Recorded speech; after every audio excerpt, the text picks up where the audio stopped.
Gusto niyo ba malaman ang latest kanino kay Kwan? Kaganapan ang pinag-uusapan, mga sagot at wiran, katotohanan, balitang iba, mga kwento sa bayan.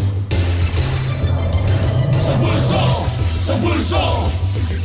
Sa bulang bulso! Sa bulso! Sa bulso! Sa bulang bulso! Sa bulso!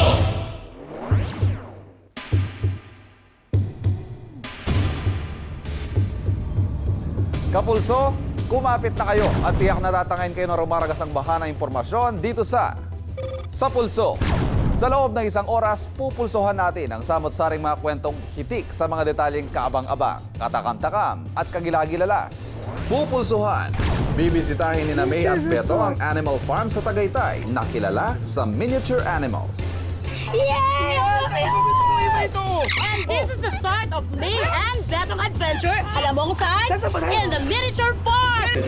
Kilalanin ng mga kapulso nating may koleksyon ng action figures at NBA cards na ang halagay umaabot na nga ba ng milyon-milyon? Wag yung misa kasi yung iba parang bili lang ng bili ng bili. Tapos biglang, ay, ayoko na pala nito. At kilalanin din ang ilang election souvenirs naman ang napiling kolektahin. Merong mga nailangan yan balang araw, pwede mong ibenta. What's in a name?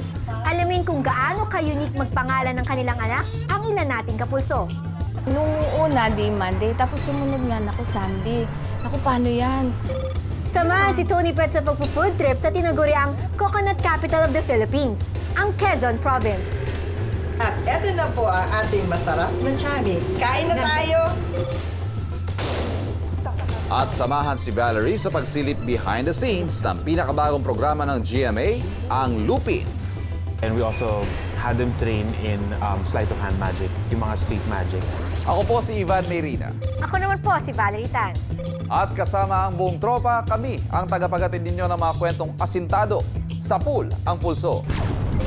Buwan naman ang pupulsuhan. Tuklasin na natin ang kakaibang Pinoy wit and humor sa pagbibigay ng mga pangalan.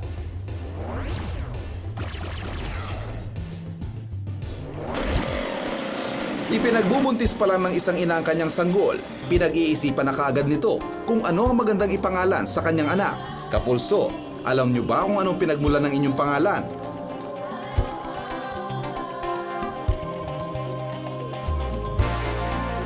Yung full name ko, Rama Krishna. Yung Rama, from an Indian epic, yung longest Indian epic, Mahabharata. Tapos yung Krishna, alam ko God siya sa India. Kaiser Aaron yung name ko. Bali ginawa. Yung Kaiser, bali meaning niya sa dictionary siya, German Emperor. Namumuno, kumbaga. Hi, I'm Mondi Monica. Born on a Monday, tapos feast day ni Saint Monica. So yung full name ko is Mondi Monica. Hi, I'm Tuesday Mary. I was born on a Tuesday of August 15, Mary the Assumption. That's why it's Tuesday Mary. Hi, I'm Wednesday Perpetual. Pinanganak ng Wednesday, feast ng Our Lady of Perpetual Health.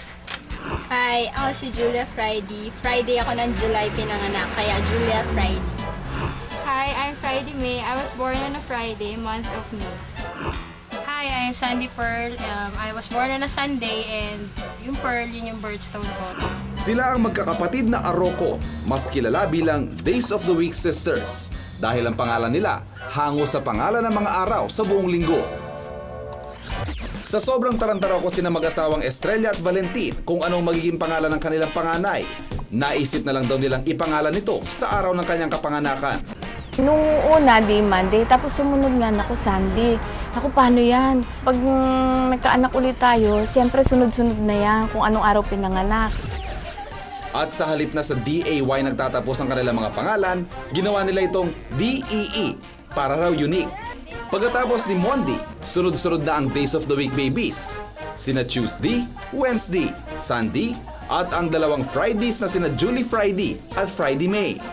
Nung una, nakakainis siya kasi parang paulit-ulit ka ng grade school. Parang, bakit ganyan yung name mo? Bakit ganito? Grade school, nakakainis siya. Minsan, nagkakapalit-palit. Pero nakakorek naman, tapos natatandaan naman kami. As yun nga, parang na-identify na kami na, ay sila yung ito yung mga pangalan nila, yung mga days of the week. Kakaiba man daw ang kanilang mga pangalan, hindi raw sila magsasawa at araw-araw nila itong ipinagmamalaki. sobrang proud dun sa binigay na name sa amin. Kasi nga, parang kung iisipin mo, kung dati naiinis ka na parang paulit-ulit na ganyan. Pero ngayon kasi kung iisipin mo, parang dun ka nakikilala eh. A, B, C, D, E, F, G, Noong mga bata tayo, paulit-ulit na ipinaawit sa atin ang alphabet song. Pero sa tahanan ng pamilya Garcia, ang alphabet hindi na lang basta kinakanta. This is AB. My name is EF and then GH. This is my sister, CD. Nasa States na siya ngayon, so doon siya nakatira. Wala kaming plano kung anong na maging alphabet yan. Kataon lang, nasabi ko sana maging pangalan niya, sabay nung sa mother ko. Pangalan ng mother ko, Bernarda. Uso raw kasi noon na gawing initial sa mga pangalan ng babies. Gaya itong si Daddy, nakiuso na rin. Dito lang sa neighborhood na to, ang tawag sa kanila, alphabets. Pag may dumadaang bata dyan, kakanta yun. A, B, C, D, E, F, G, H, yung ganon. Kaya ang tawag sa kanila, alphabets. Uso raw kasi noon na gawing initial sa mga pangalan ng babies. Kaya itong si Daddy, nakiuso na rin. Tatanungin. Anong name mo? What's your name?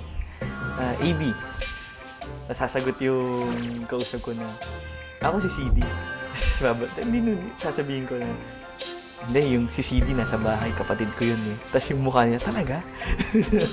Para sa akin, unique yung pangalan. As unique as they are. Ayon sa sociologist na si Jason Petras, malaki raw ang kahalagahan ng isang pangalan sa bawat pamilya.